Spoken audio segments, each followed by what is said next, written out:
后来最近这个奶传一段的影片，教人这个西瓜安怎来保新鲜。讲切一半的西瓜，会当伫面顶放2粒的蒜头，用保鲜膜甲包起来，安尼西瓜放半个月拢袂歹。乡亲啊，这若无影，阁会食甲落舌哦。今仔日的拍假特工队。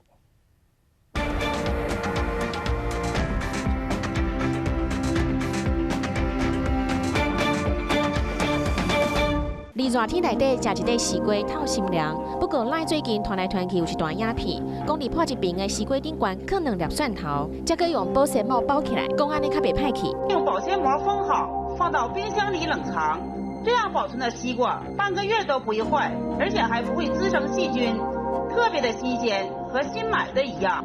影片内底搁讲，安尼放半个月拢袂歹去，敢是真的？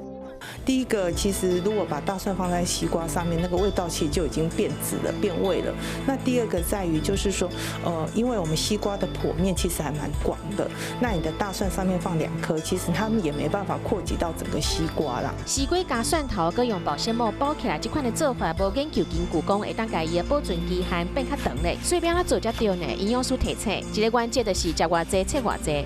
因为你每切一刀，你的接触面其实就会污染到本身的西瓜了，所以如果这样子的话，其实腐败速度会更快。那如果说我们如果可以的话，就是要吃多少切多少。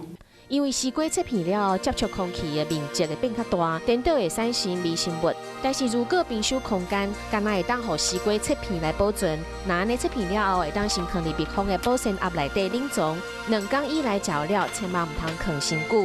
啊，无有可能本来是想要食冰小酥，但是颠倒互你拍歹腹肚。